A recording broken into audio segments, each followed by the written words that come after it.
Lizzie. So if you have bipolar disorder, you have a 90% chance of getting divorced, which is way above the national average. And so I wanted to make this video giving advice on how to be in the 10%. Say you won't forget and I'll be okay.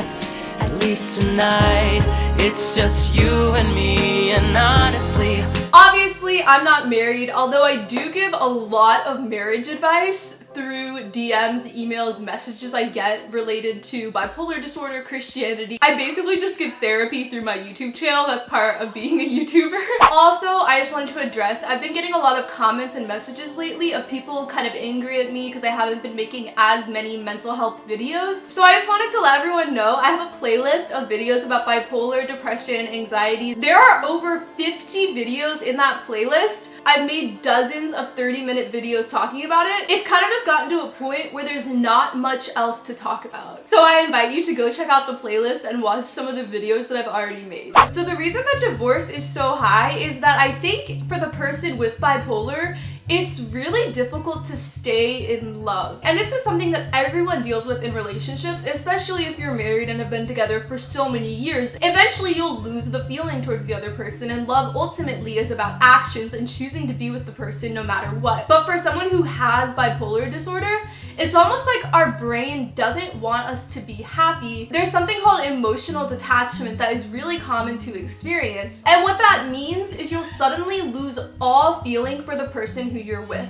And it's not just you feel like you don't care as much anymore. It's not just like apathy or something. The way I've tried to describe it to my boyfriend is it's as if I'm getting a kidney transplant, and you know how when they do organ donations, they have to make sure you're a match for the person or your body will reject the organ. And so it will be like a switch goes off, and overnight or just suddenly in the middle of the day, you'll go from feeling really secure in the relationship, really in love, to this detachment where you just want out and you want them to get away. It feels like you're being invaded by someone. It can even feel sort of violating because there's a lot of memory loss in bipolar too. So it's like I'll forget the last month of the relationship and suddenly there's this person in my life who's really, really close to me, but I do not emotionally recognize them or emotionally remember who they are. In bipolar a lot, you only are existing in the present and you have memory loss of the past, or you feel detached, disassociated from the past. So all these memories you've had with this person, it's kind of like starting over. And like I said, it's not just, oh, I don't care about this person. It's like everything within me wants to break up the relationship and leave.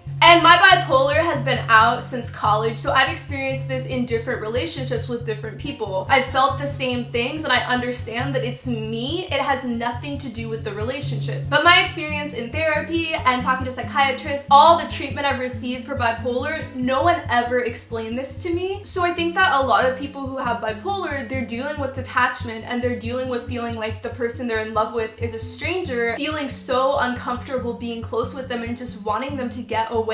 And when you're suddenly feeling that, it's so easy to blame the relationship and to blame the person you're with and to just cut off the relationship than trying to work through it. And it's not just affecting the person with bipolar. It's horrible for the non-bipolar person in the relationship to feel like the person who was previously in love with them and wanted to be with them doesn't care at all and wants out and doesn't feel anything. And again, it's not just apathy, it's almost anger at the person you're with. There's a movie called 50 First Dates where she has memory loss and forgets every day of the relationship. And people with bipolar deal with the same thing to a less intense extent, where we have real memory loss that occurs during our episodes. And sometimes the memories are there, they just have to be triggered by something. But a lot of times it will feel like the relationship is starting over for me because my brain will forget a huge chunk of time. Another movie, The Notebook, the way she wrote down their entire relationship, she has dementia at the end of the movie, and then there'll be times when like she comes back into reality and is there.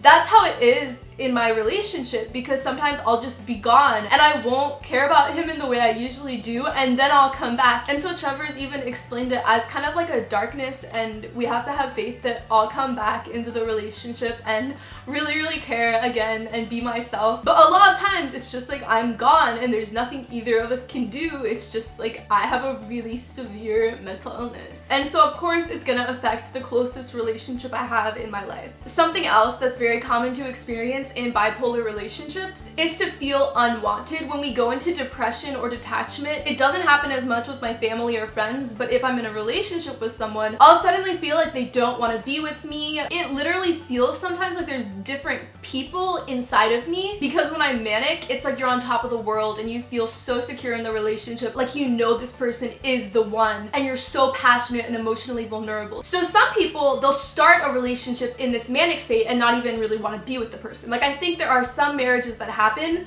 where someone is so manic when they're dating and married to the person, and then they become unmanic and realize they don't even want to be with the person. So in my relationship, I've experienced mania, normal, depression with Trevor. And so I know I'm not just into him because I'm manic. But that's another reason for breaking up or for divorce. People get into relationships and they're in this drug-like manic state and they don't even want to be in the relationship once they become less manic. I've experienced that before, where I got into a relationship just because I was manic and I really hurt this guy, but I didn't want to be with him at all. Anyways, but even in a relationship where you're with the person and you want to be with them, when you go through this depression or this detachment, it's weird because you're viewing the same exact situation, the same body language, the same thing they said, but from a completely different perspective. So in depression, it's like your brain will suddenly start interpreting all these things in a totally different way and make you believe that the person doesn't care about you, doesn't want to be with you. And when I come out of that depression or out of that detachment and come back into the relationship,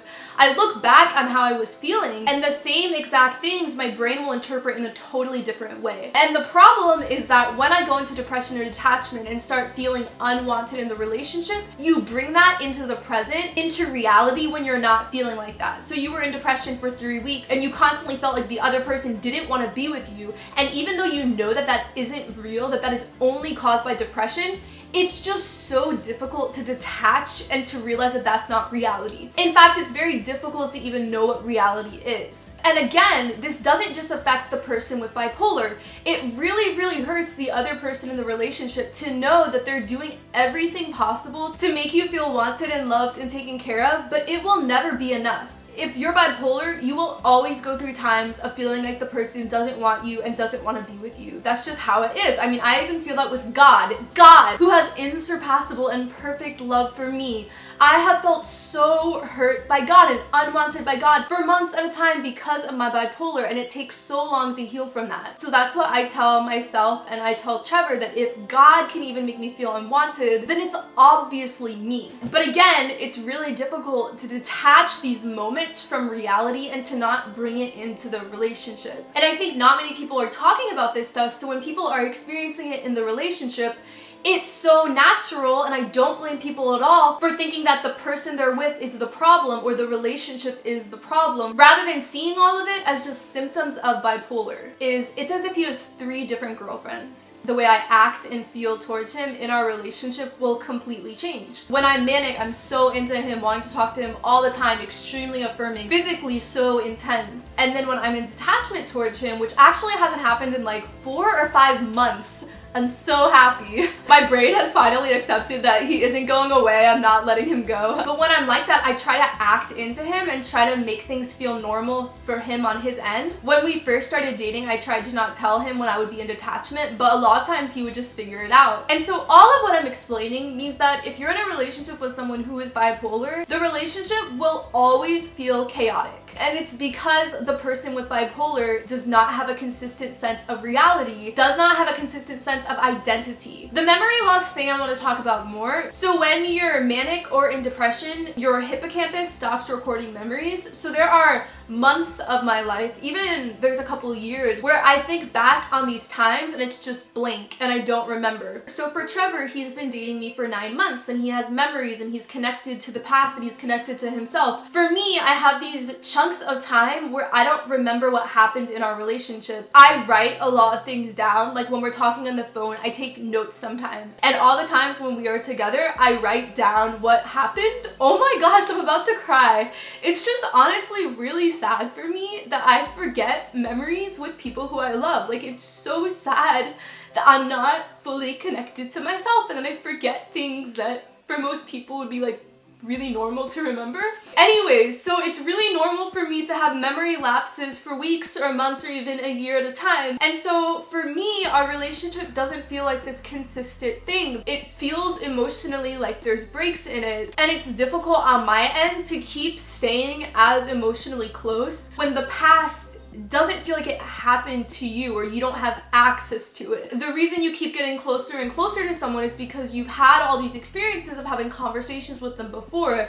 And so when you lose that, it's just really, it's so hard. So I've talked about writing things down. That's my biggest advice. Write down memories. If you had a really good date or a really good vacation experience with a person, write so many details down of what you experienced. And I do this with everything in my life. That's why I journal so much, because I know I will forget if I don't write it down. And I want to feel connected to my past, feel like I have more of a consistent sense of self. Something else that I do is I made a rule where I'm not allowed to break up with Trevor, which might sound kind of weird, but especially at the beginning of our relationship, I would go through the detachment a lot, and it was like everything in me was screaming at me to break up with him. But the part of me that was in love with him knew logically, rationally, that I wanted to be with him, that I wanted to stay with him. And so I kind of had to promise myself that I would never break things off. And there have been times where it's been really, really hard, but I've just known logically why I'm with him and why it is a healthy relationship and why he's everything that I wanted. And so I kind of invalidate my current emotional experience a lot, where if I'm suddenly feeling something towards the relationship, I know that a lot of times emotions are just not real. Like, I cannot trust emotions. It's lying to you. There's a scene in one of the Hunger Games movie where Peeta has been tortured and just had his mind messed with and memories ingrained into him that aren't real, and so he'll ask Katniss, real or not real, regarding different things about him or their relationship or their experiences. And I feel like that a lot too, where I'm constantly real or not real about an emotion or reaction or experience I've had. Because depending on if you're manic, depressed, normal, detachment, hypomanic, you'll have a completely different perspective on the same situation. I know that a lot of people with bipolar will break up, get back together, break up, get back together. And I have tried so hard to not make it that chaotic for Trevor, and I know I'm not perfect at it, and because I'm bipolar, it makes our relationship really, really hard sometimes. But I think that long term it's really good, because for most people there's the honeymoon stage of the relationship and it's so fun, you always want to be with the person, and for me I don't have that. For me, the beginning of the relationship is the hardest part, just staying. And so for me, love has never been about emotion, because I can't trust my emotions and my emotions constantly change. And so for me, being in love and being in a relationship, it's like a philosophy argument where I've decided why I want to be with him and why I want to stay with him, and I've stuck to that. I don't rely on emotions. I don't make impulsive decisions about our relationship. It's always a choice, and love is always actions. It's not about emotions. Something else that makes bipolar relationships really hard is that bipolar treatment compliance is really low. So it's very common for people to stop seeing their psychiatrists and therapists, to completely go off of meds. It's also really common to develop alcoholism as a way to deal with bipolar, or a drug addiction. Some people, when they're manic, will cheat on the person they're with, buy a plane ticket and fly to a different country, quit their job, spend tens of thousands of dollars all at once. People, when they are manic, do really risky, dangerous things, and things that just will ruin your life. And so it's really risky being off meds, but it's also so difficult to get people to stay on meds and to keep doing their treatment. I was diagnosed with bipolar at the beginning of 2016, and I've gone off meds 4 different times. And I try so hard to stay treatment compliant and to stay healthy, but it's really hard. Something else is that anger is a symptom of mania and depression,